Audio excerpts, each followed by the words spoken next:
What Really Grinds My Gears is brought to you in partnership with the Sears Robot Foundation, changing our world one robot at a time, and through the generous support of viewers like you.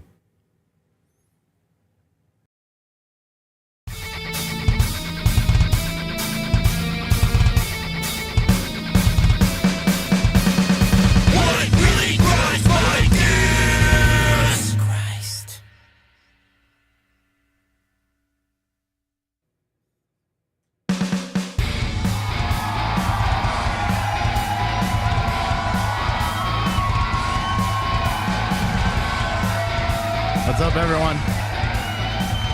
Welcome to What Really Grinds My Gears, and today we're going to find out what's really grinding my gears.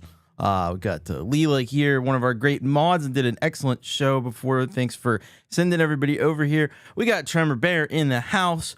We got Denise Lance here with us. You had a shitty day. Well, I hope I can do at least a little bit to improve it.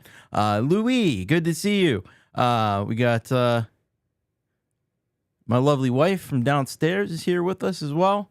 Anybody else that might be lurking out there, who knows? YouTube making me refresh the page to start scheduled videos. Scream. What? That's weird. I've never heard of that one. Well, there's always new things to be angry about. A bad clutch, who knows? Hello, Brad Example. Welcome. All right. Well, I'm going to tell you, I'm not, my gears aren't grinding all the way today because I woke up early this morning, not for any particular reason. I just ended up waking up and then I couldn't get back to sleep. So I've had very, very little sleep. And so that really grinds my gears right off the bat. There we go. But anyway, I'm glad to see all of you here today, and I got a few things for you. Might be a little bit of a shorter show tonight, but well, yeah, we'll see. We'll see how it goes. But I'll tell you what. The first thing that really grinds my gears. You know what really grinds my gears? I'm going to tell you what really grinds my gears. Modern audio production. It's too clean. That's right. Modern audio production. I don't know. You ever put on an album like something new? Or you ever listen to a new song that's just come out recently, and you're thinking to yourself, this doesn't have the same grit and grime that the stuff of yore, that the stuff that you grew up on, the people our age anyway. But it just doesn't have the same vibe. It doesn't have the same feel. Well, I don't think you're alone. I think a lot of people are starting to realize that. And they're starting to wake up to this idea that modern audio production has just become too goddamn clean. And it's, I think it really takes away from the enjoyment. I think it's a part of the reason why people aren't as fanatical about music as they used to be. You know, people were really used to be fanatical about music. And I know there's a lot of changes. Look, this isn't the only thing. This isn't the only game in town. I mean, you can go back to... the rise of streaming, the rise of the internet, file sharing, onto, the start of these like streaming services like Spotify and YouTube Music and Apple Music and so forth. It like all of that has its own role to play in why music has become, especially rock music, has become, an afterthought these days. It's a soundtrack in a movie. It's a thing that, it's a bonus thing. It's an extra thing. Brad says here, one time your taste in your music was tied directly to your identity. Yes, exactly what I'm talking about. And hello to Russ8889 as well. We've gotten to a point now, I think, though, with the way that audio is produced. And if you don't understand this, like I think a lot of us here probably really do, but everything's on the grid, everything's lined up, and they go in, in these professional, commercial productions, maybe like those of us that make our own music and stuff, a lot of us do, don't necessarily do all these things, and that's why some of the stuff we do, I think, comes out, probably a little bit better, or a little, maybe not better, but more engaging, more, something you want to go back and listen to again and again. because they really like meticulously, and this was not possible, back in the days when there was tape and there was less sophisticated recording technology. They weren't able to do the stuff we can do today, where we can go in and these drums, they don't sound that great. We're gonna go in and just replace them with samples, and we'll line them up so they perfectly line up on the grid. And then you ask yourself the question, why record a drummer in the first place? Because the whole thing with a drummer, the supposed advantage to having a drummer is that it's a human and it has a feel, and some of the beats come a little before and some of the beats come a little after, and it's not a perfect thing. It's it's a little bit it breathes in a way that modern production tends to not. And so we'll take that performance and we'll cut it up, and we'll take, we'll replace all the samples, and we'll just take the drummer's performance and we'll turn it into like a sequence that we could have just probably put together with a drum machine or something. It's kind of a funny thing. And and they do the same thing with even the guitars, like making sure like the guitars come in exactly right on the beat, and they're perfectly lined up, and the vocals are got to be perfectly lined up. They chop up every syllable so that it just fits perfectly exactly where they think it should go. And and then there's the tuning. We do, especially on vocals. They love to tune the vocals. They'll take the vocals and they'll apply like a MIDI template to it so that all the vocals are exactly the melody that they put in MIDI. And it's just crazy. It's crazy what we've done to take all of the feeling out of music. There are probably people, I mean, maybe there's styles of music where that makes sense, but I think in rock music, a lot of times that's just like, it's way overkill, and it actually just destroys whatever life may be in that track. I'm not the first to say this. I think Rick Beato has been saying it for years. And it's one of the things I tend to agree with him on. And I think a lot of other people are also starting to kind of realize what we're doing. But not us. We're not the ones doing it, but the bigger commercial studios and producers certainly, I think. And I'm sure there's been also some already backlash to this, and people going back to recording on tape, and people going back. There's new audio software that's coming out now. A bunch of different things. There's the Tape 16.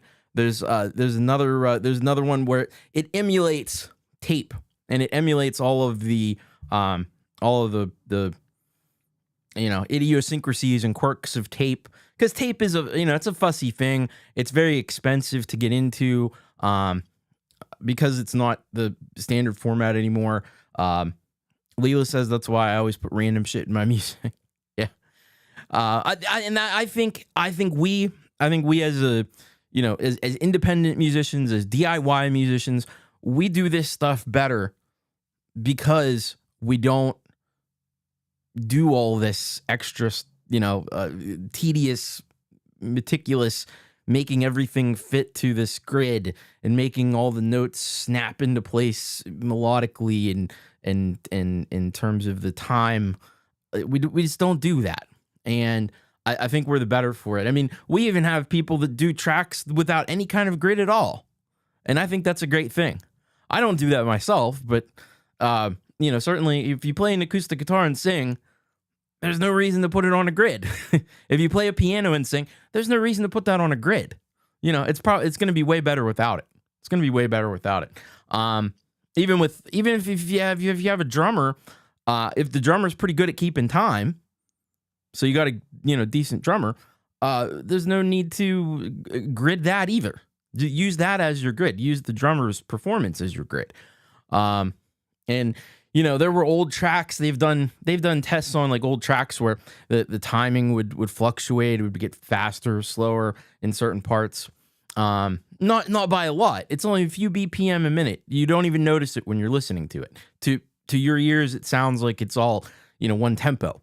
But there's just those little subtle shifts that make a big, huge difference, and we're missing out on that.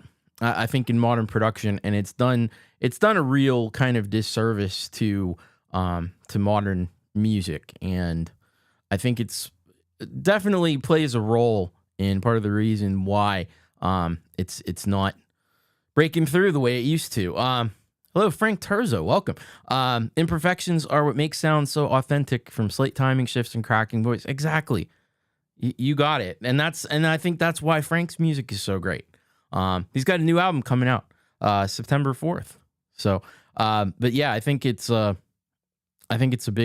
big factor into why music is the way it is, and why it's become, there's a lot of societal factors. We don't have MTV anymore.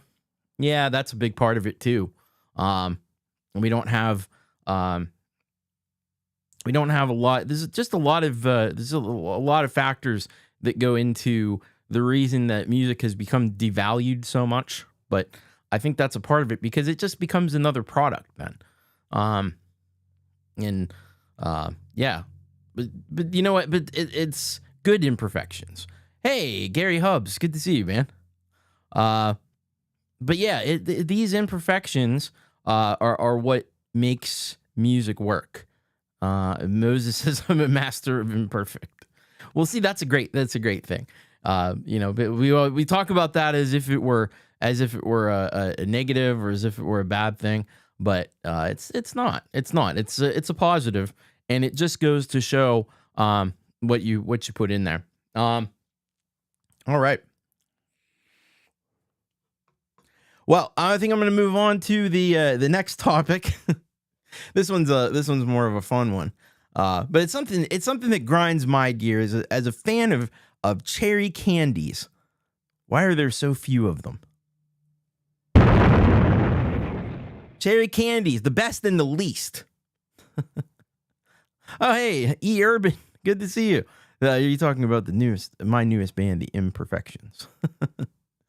But cherry candy. So if you get a mixed thing of candy, where there's different berry flavors or something, and there's the cherry ones are always the best.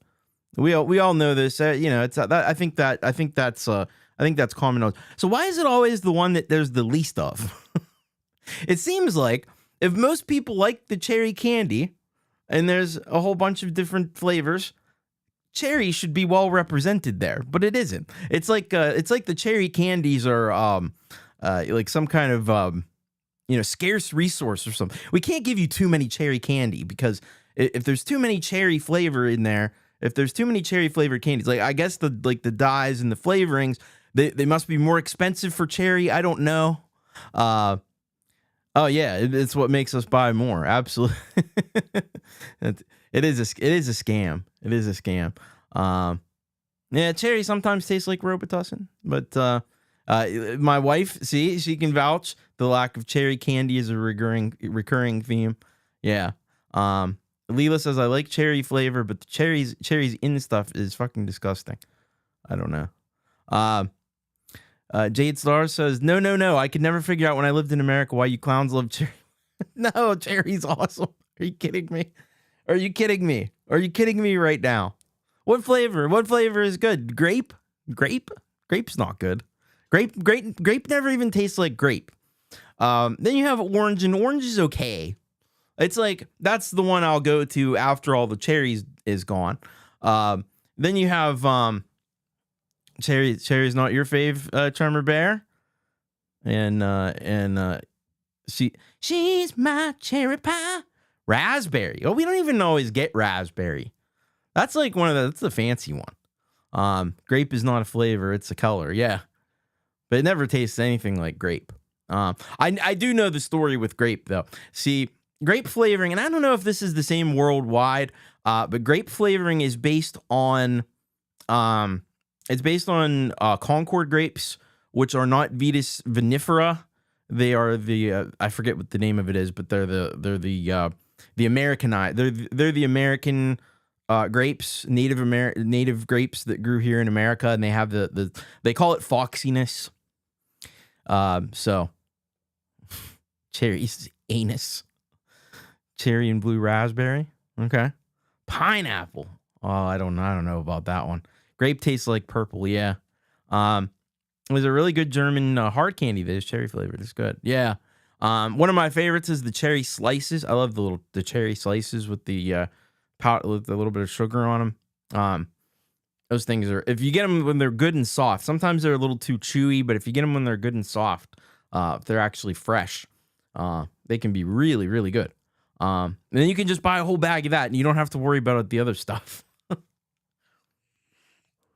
But no, I don't know. It's just a thing. No, there's no strawberry fans. See, strawberry is another one of those. I would put that in the same tier as like orange. It's not cherry, but it's good. It's I'll deal with strawberry. There's other flavors like blueberry and blackberry. That's very good too. That's again in that middle tier.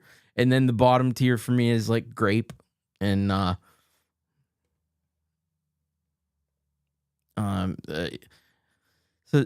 Urban says, I haven't eaten candy. Chocolate is an exception in almost a year. Wow. That's amazing. And hello to, I know who you are. Mills Gamer. Welcome. But yeah, it's a weird thing. It's a weird thing how it's, they just don't, they always skimp us on the cherry flavoring. And I really don't understand it Leela says, we have blackberries at our house. Like the dogs would live under a giant Borg of blackberry if we didn't aggressively call them. Yes. You got to eat. If you've got berries growing wild, you got to eat that stuff. Because you know how much it is in the store. Bandana Slurped is pretty good. Cherry Coke is the worst. Pete John says, hello, Pete. I don't know about that. The worst is anything diet. All the diet ones, like the artificially flavored stuff. No. Wow. All this hate for Cherry Coke. Wow, I'm surprised about that. Frank Terzo says, I learned to love orange everything because it was the least popular popsicles and always available. All right.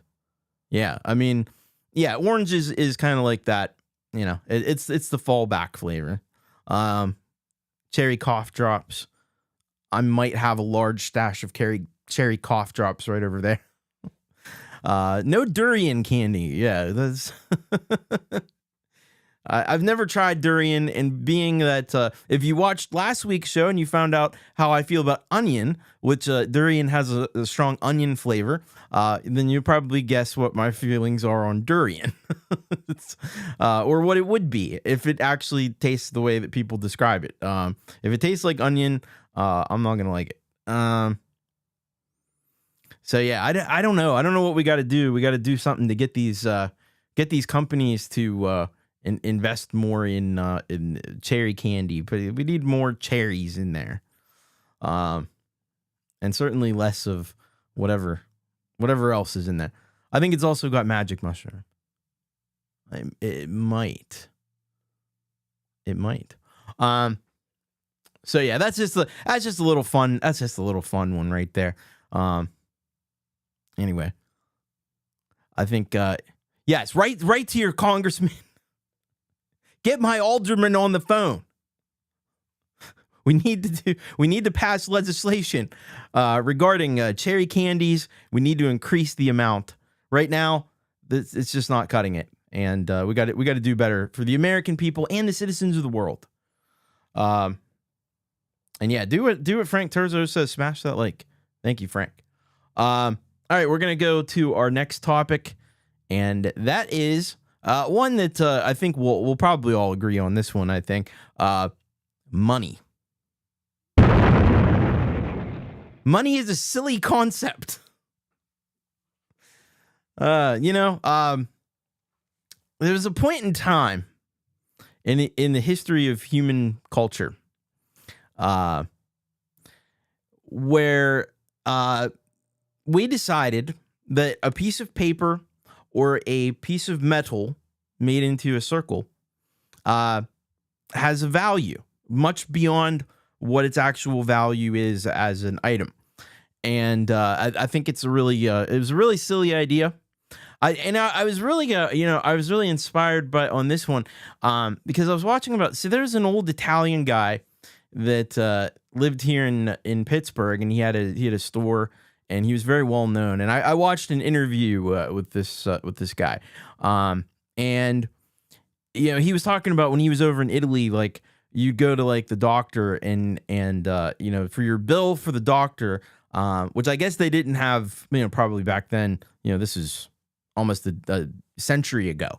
They didn't have any kind of like universal health care or anything like that. But they did have, like, you could give like a sheep or a goat or something. That would be your payment, or a dozen eggs or something. That's your payment for seeing the doctor. And I thought about that, and I was like, yeah, that's how people used to do things, Can I eat the shiny rock? But I think it all started probably with gold. And we really came to value gold quite a bit because it was hard to find. It was rare. And money is expensive. Money is the most expensive thing.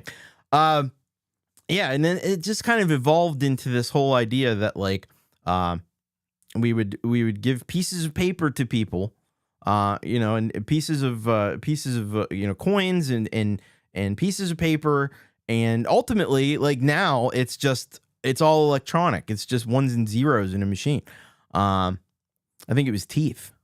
Yeah, we used to trade teeth. Well, the reason that like, you have words like salary in that regards to money, but it comes from the prefix sal, S-A-L, which in Latin meant salt. So salt was actually used as a form of currency at one point because it was very rare and it was hard to acquire, and it was extremely expensive. So they used to use salt. So that used to be a big thing. But this concept of we really formalized this idea of, like, money. And if there was one thing I could go back in civilization history and change, it would be, look, we should not do this. And I would just tell them about a guy like Elon Musk. He's going to acquire trillions of these things, and we're all going to be the worst for it. So we should not go with this idea. We need to come up with a different way to do this, because money is going to become a major problem. And they would be like, wow, we never thought of it that way. Hit like to banish the sun. Whatever. Yeah, exactly. What happened to the barter system? And then Amelia says, is it money, or is it the economic system and our relation to the means of production? Yes, you are also correct about that. Leela says, I was just checking out interesting material about centering robustness over efficiency for a better chance to keep from deleting our species. That's an interesting concept. Hello to Amy, welcome. And Hugh Caldwell as well. Money, it's a crime. Share it fairly, but don't take a slice of my pie. Exactly. Oh yeah, and then there's crypto. Now we have crypto. It's just like, well, I mean, like, kind of, isn't all our money crypto now? It's all electronic. How many times do you actually hand over a money to people? You don't do it very much. And probably in 20 to 30 years, probably won't be doing it. You'll report back when you know more. The wrong 1% has all the money. So give to your local trans person now. So I like it. I like it. Have a good night, Frank. By the way, Frank is up next. He's got the Community Pulse. So I'll give you a link, because I don't think I have a way to send you over there directly, but I'll give you the link. Hello, Rhodey, as well. Welcome. Amy says money's based on the gold standard, but it's not based on the gold standard anymore. It was, but who's determining how much gold is actually worth? Well, yeah, that was a big part of the problem with that, but that ended in the 1970s, and that probably had a lot to do with the economic decline here in the United States. Although there's some debate over whether or not there actually was a gold standard, or were we just lying about it. There's also that. Nobody knows what's in Fort Knox, coincidentally. Oh, there you go. Thank you, DJ Big Red, one of our great mods here with the link. Gold has become so tacky thanks to someone. Well, put a little gold. You can't have enough gold. You got to have a lot of gold. It's unbelievable. But yeah. So money, I don't know how else we would do that. It only has value that we trust it has. Exactly. Yeah. I don't know how else we would do a financial system or a system of making sure that people are compensated fairly for things that they do. We're not compensated fairly for things that we do now, as anyone on YouTube will tell you. So we probably need to figure out a different way to do it. But I'm not sure what that way is. Maybe bartering could be part of it. I think that, there's some places where that's already become a thing in certain circles. So we need to decentralize and improvise. I think that would be a great idea as well. Stealing is an option. Oh, yeah, you can give us a few ideas. I bet. And we need to ban Home Depot gold ornaments. Oh, somebody will be very sad about that. But yeah, I don't know. I don't have the solution. I'm not a solution guy always. I'm just complaining about things. That's what this show is about. Unproductive complaining. Yes. Money is a silly concept. Why are we doing it? Figure something else out. It's not fair. Late stage capitalism. Well, at every stage of capitalism. My kids likely won't own a home, and we have folks with 100 properties. See, but that was where it was always headed. The greedy haven't figured out that if they let us have a little money, we'll spend it. That's actually, I agree with that. Switch to pretzels. Yeah, I can make a pretzel, and people like pretzels, so why not? Home Depot is going through a big lawsuit. I don't know. Well, I don't know what it's about, so I won't say I wish them luck, because I might be on the side of the other people, but I don't know much about it. Anyway, so money. What are we gonna do? We have to figure it out. It's grinds my gears. Anyway, I'll tell you that right now. We're gonna go to the next topic, and the next topic is a man that I say a man. It could also be a woman as well. It could be anyone. But a person who we are, and we all know, a person we all know, and the person we all know is the 10th dentist. So, I will read this comment from Pete here. We can't afford our Amazon Prime subscriptions anymore. Hey, that's going to relate to something coming up. That's a little bit of foreshadowing. The Cock Rocket Fund will be depleted. Let's eat it. Food's too expensive. All right. The 10th dentist. So, you all know when you hear a commercial for toothpaste on the radio, on TV, or on the radio, or anywhere, there's always at least there used to be, there was always the 10th dentist. So 9 out of 10 dentists agree that Colgate Tartar Control is the best toothpaste. But that means there's one dentist out there who says, I wouldn't use Colgate. I just brush my teeth with sand. Who is this guy? Who is this dentist? I just brush my teeth with sand. The deaf dentist. This man is a dentist, so we can't show you his face on television. The rotten tooth dentist. Yeah, I don't know that I'd want to go to that one.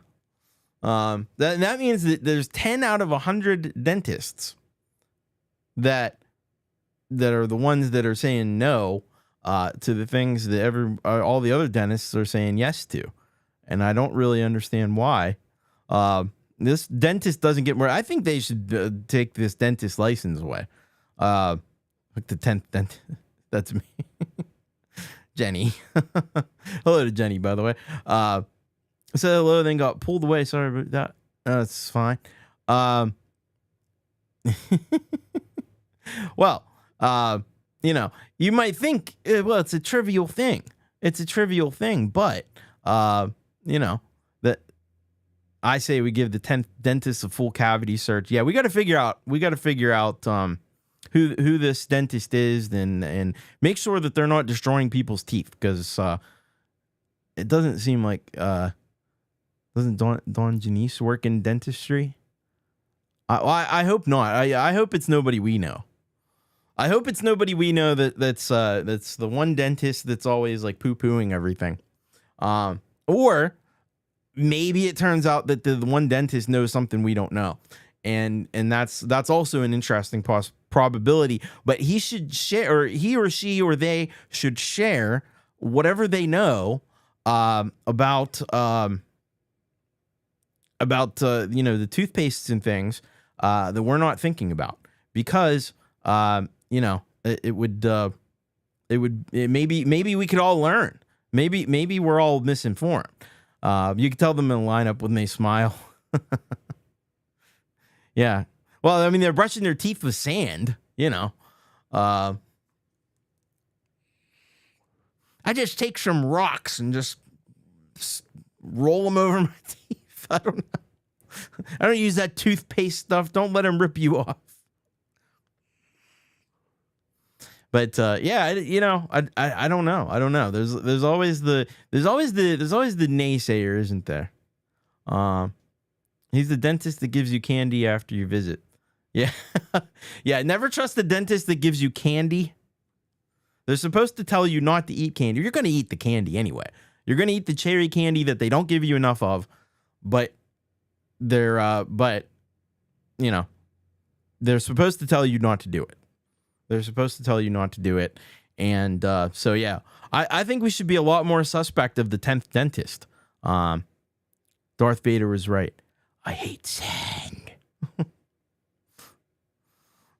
Anyway, yeah, we gotta get to the bottom of the 10th dentist. Hey, if you're liking this show, please hit the like button. If you like this atrocity of a show, hit the like button. I appreciate it. But we're gonna move on, because I think the future has not been what was promised to us. That's right. The future has been a letdown. Look around you. Do you see flying cars? I don't. Do you see hoverboards? Do you see kids riding hoverboards? I sure don't. Do you see like roadways in the sky for the flying cars? Well, we don't have flying cars, so obviously we don't have the future that's been promised to us. What we do have is like this weird, it's kind of like we've had progress in technology, but it's not been in any of the ways that we had hoped it would be. It's been very different. And it's just kind of gotten to this more like dark, weird. It's like being in a bad sci-fi. And it's like nobody would ever believe this plot, first of all. And second of all, it just kind of is like all the worst things that they told us about. And we said, that's too ridiculous. That'll never actually happen. There won't be like, sentient computers and stuff. Might be having that. We have robots, only they want to kill us. Yeah. And I just heard actually that China is developing an army of, and they're going to have this within 10 years. They're going to have an army of robot soldiers, apparently. Because, of course, all our technology would go to war first and foremost. Actually, I don't know that I don't know that I'm against that, because if we could have wars with robots instead of with real people, I'm okay with that. I'm actually fine with that. That's kind of like, like I said, we should have wars in a video game. But if we can't do that, we can have wars with robots, and we both build robots, and whoever builds the best robot wins. That works. I don't think it'll be us, but hello, Ray. They went with self-driving cars instead of flying ones, so U.S. people don't crash them. Well, they're still crashing the self-driving cars, so I don't know if that's solved any problems there. At least if they're up in the sky, it'd be harder to hit something. You have two planes of movement. You have 4 planes of movement instead of 2. So, yeah, something like that. Do you want Terminators? That's how you get Terminators. Yeah. BattleBots was a great show. Yeah, I remember that. Like RoboCop. Yeah, kind of like that, I guess. I don't know. I just saw that headline this morning, and I was like, oh, that's kind of dystopian. A much worse crash though. We were all promised a prissy gold interpreter fluent in bocce. Yeah, I mean, they made all these, especially in the 80s, because the 80s was really a time of like, I don't know what it was about the 80s, I guess, because like you're getting so close to the end of the century, and you start really looking forward, and there's a lot of future stuff. Back to the Future, of course, the huge film. But everything was future. There was robots, a lot of toy robots, a lot of computer things and everything.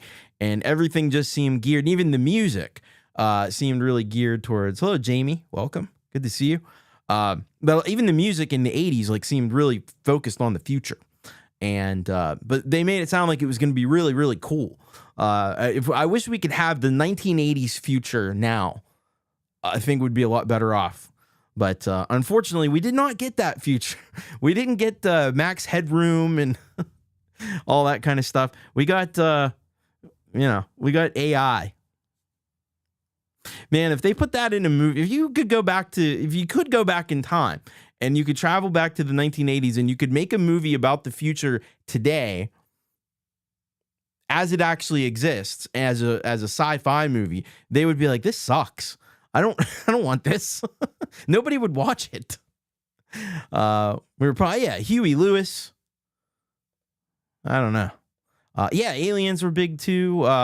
Well, they're in control of that one. I go back in time, something like that. But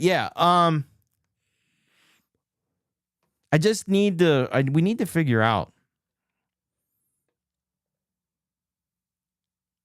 We should be more disappointed than we are in what the future has become or not become. Hello to Ron, Wolfstone Studio. Good to see you. It's the future is very, very disappointing compared to what the promise was.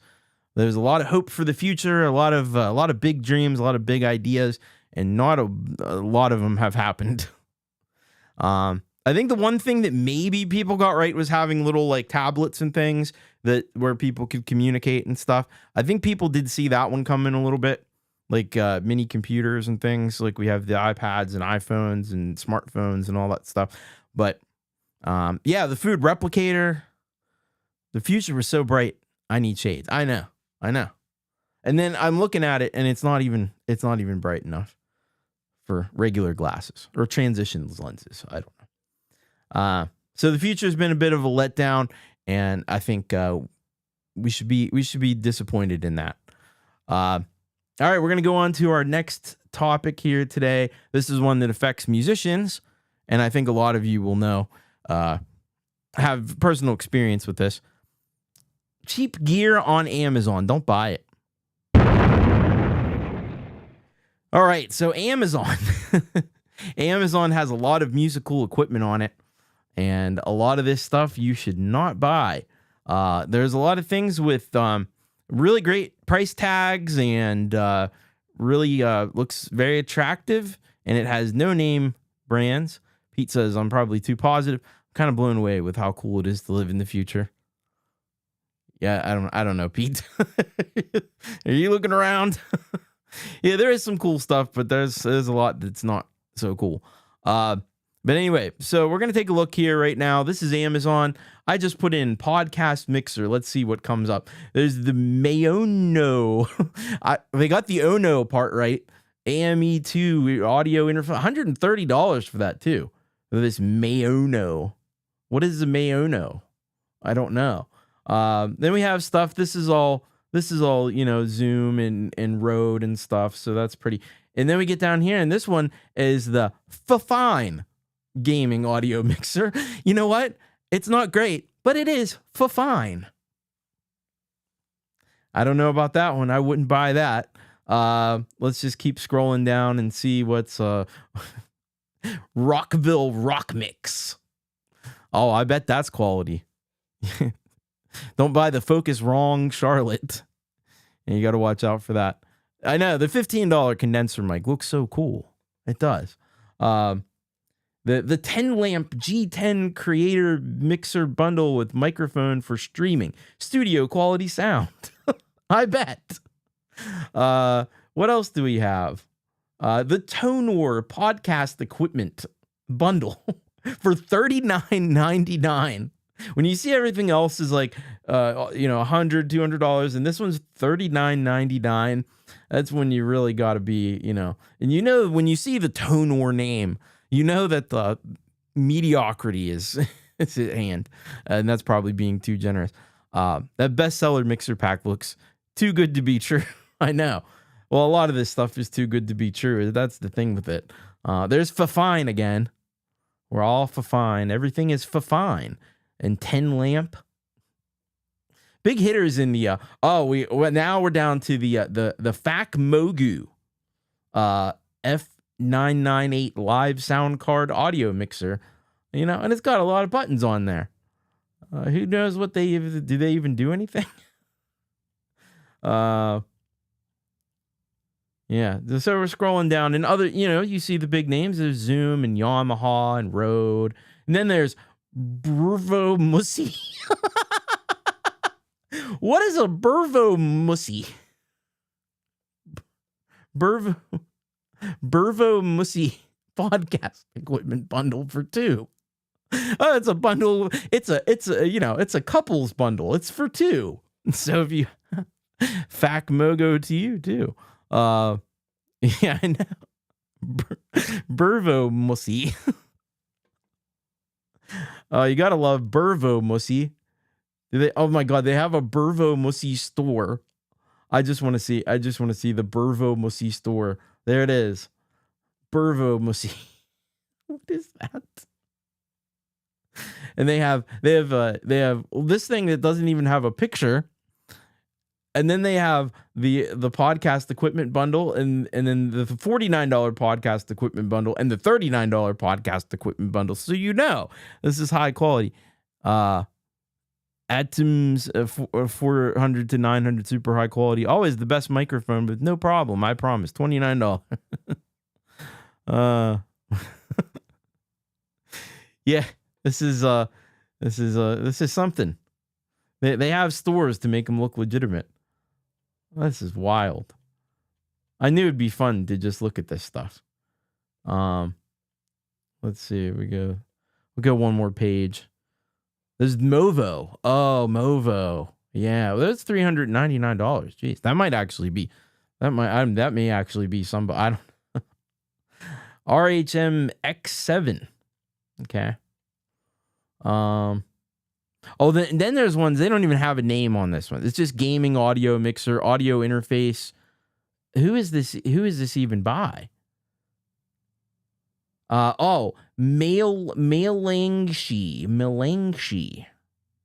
Okay.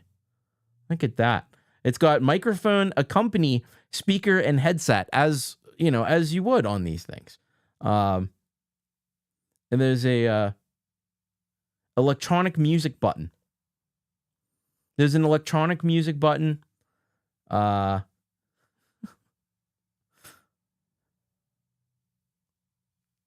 Voice change. I don't know. Don't buy this. Please don't buy this. If you were looking for something and you were tempted by the Melangshi gaming audio mixer, maybe go someplace else. Because yeah. The mic off, the accomp off. What is it? Like an electronic organ or something?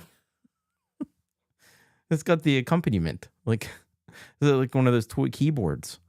Anyway, so there we go. This cheap Amazon gear you got to be careful about. Yeah, the perfect gift for your arch nemesis. Hello to Jerry Gomes. Welcome. Acoustic. Yeah.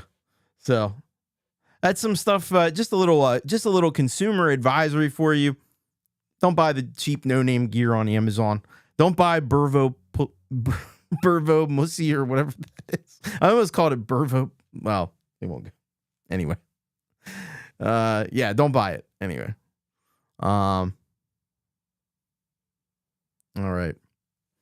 So, oh, this next one is going to get me in trouble. Oh boy, is this next one going to get me in trouble. I'm going to make some people mad here, and I'm sort of sorry about it, I guess maybe. Home style cooking. It's an excuse for mediocrity. Look at this. Look at this. What you call that? What you call that? It's all these casseroles and stuff. You know what I mean? I'm gonna get absolutely trashed for this.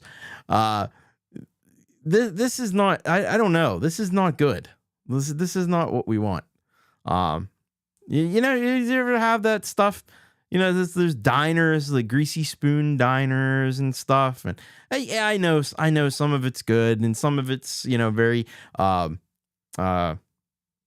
you know, it has that like you know, very filling and you know, soothing quality. It reminds you of, you know, childhood or something like that. But some of this is just, you know, there's like those green bean things and stuff, and yeah. Looks like something my dog threw up. I know.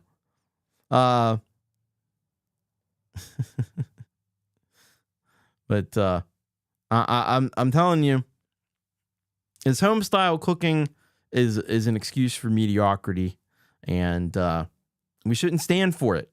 We should not stand for it. So I think, you know, like, take the time to, I don't know, take the time to get outside that box and start to explore different cuisines. Start to really dive into, you know, some of the great chefs and how they did things. And you know, you might not be able to do all the fancy stuff they do in, you know, like a 5-star Michelin star kitchen, but you can do, you know, something at home that's better than this.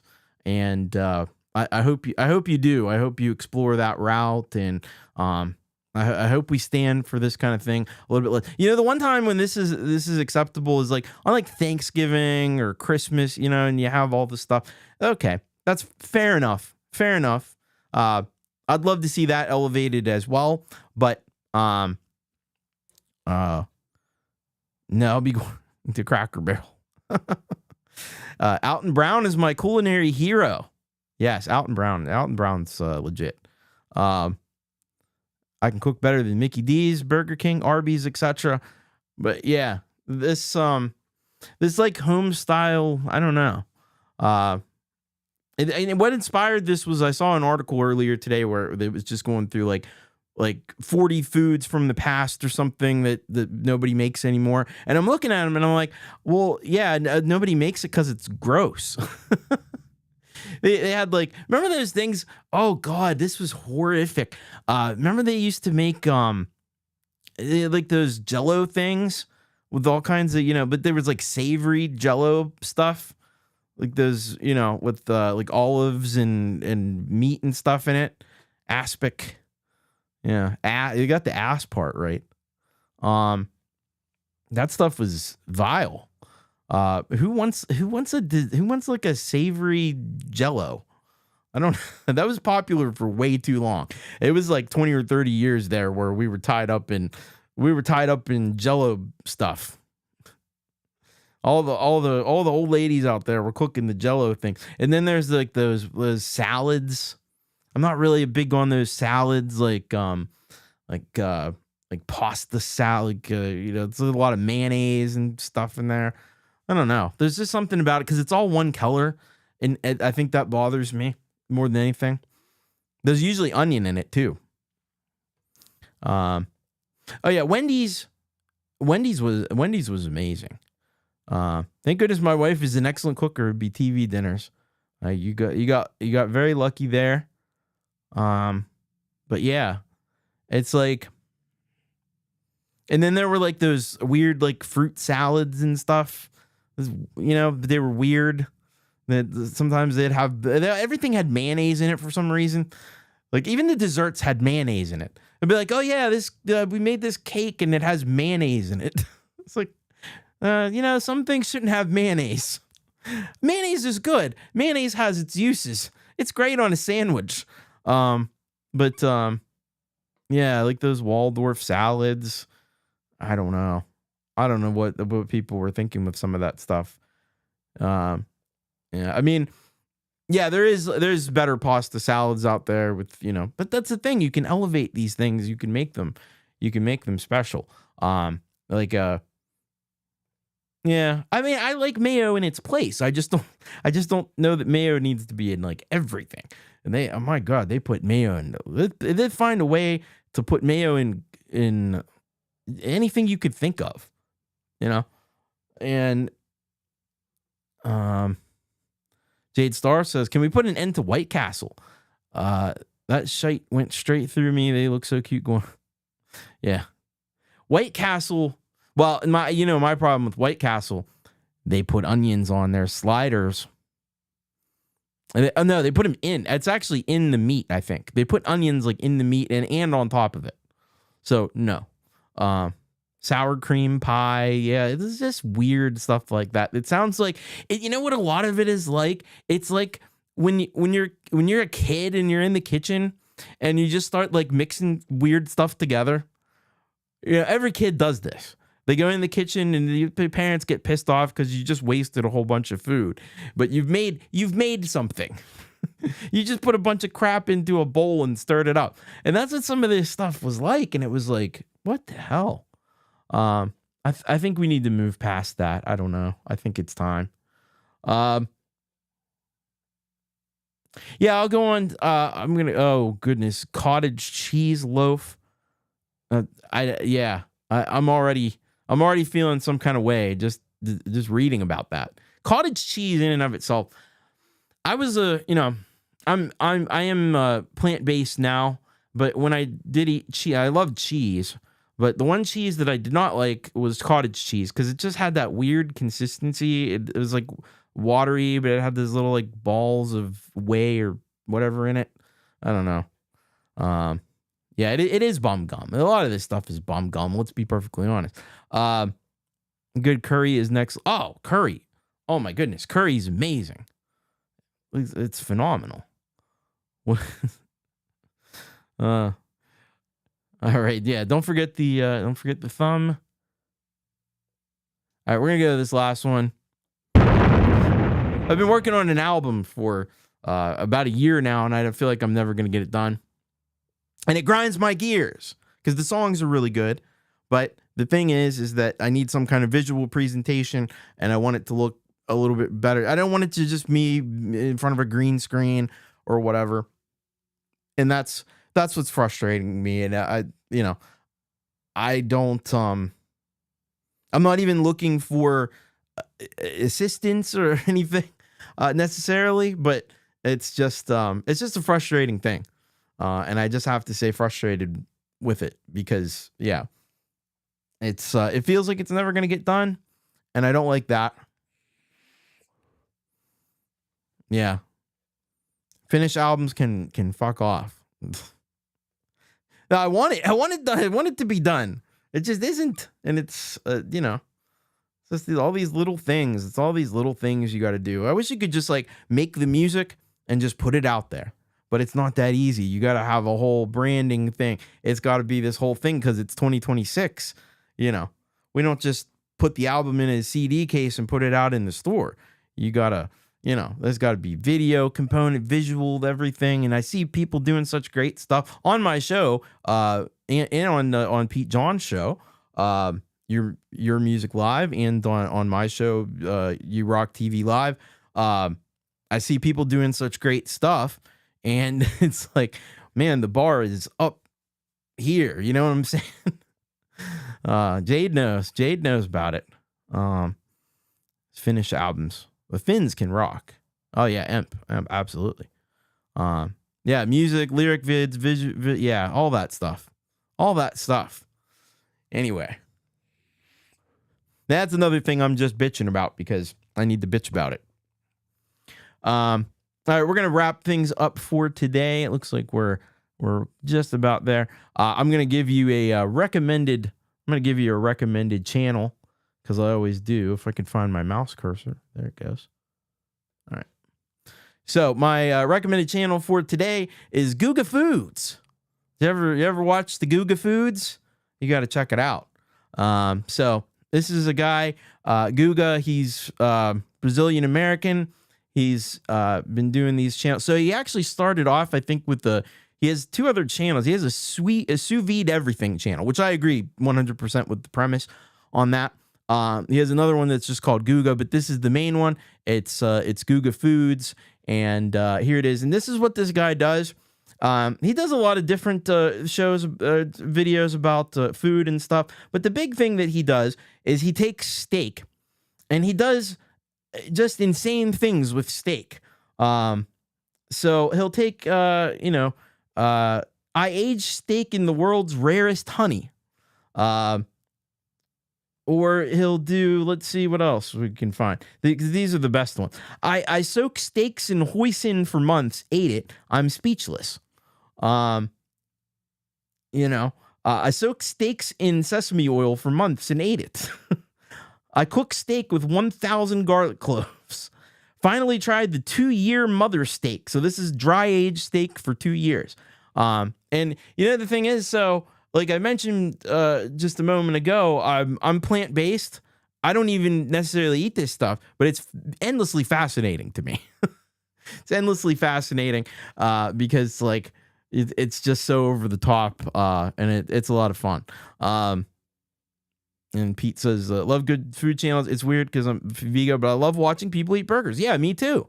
Hugh's seen him. Well, he's got, 5 million subscribers, almost 6 million subscribers. So he's pretty popular. Just make 6 great albums. Just do that. But anyway, get over, check out Guga Foods. It's pretty cool.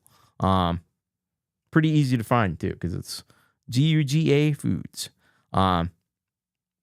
So that's gonna about do it for tonight. I know DJ put the link in earlier, but I'll give you the link here for Frank Turzo, if that works. Of course. There we go. It's always a challenge for some reason. Anyway, so there's Frank Turzo. No. But I thank you for watching this. Now, next week, this won't be this show. It'll be back to Make It Rock because we're starting on Songtember.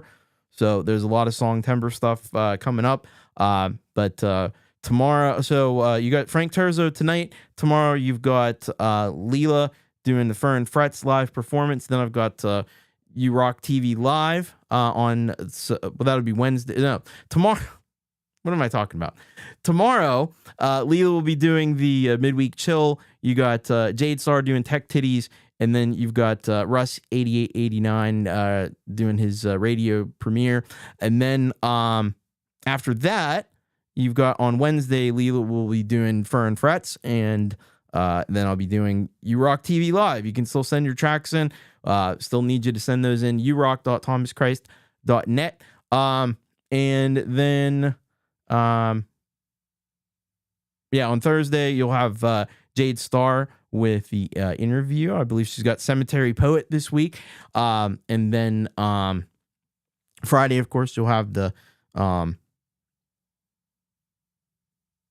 Lori and Gary and Leela. And then on Saturday, you will have Pete Johns is going to do a Songtember launch party. I'll be pre-recorded for the Hour of Rock. I'm going to an actual rock concert in the real world, if you can believe that. So I talked about that on the last one. And then of course you got Jade and Pete in Wolfstone Studio as well on Saturday night. And then anyway, I'm just talking about way too much. We'll see you. Much love. Take care, everyone. And of course, Keep rocking. And thank you so much, Moses J. Hawkins. You rock. All right. Much love. Take care. Keep rocking, everybody. Have a good one.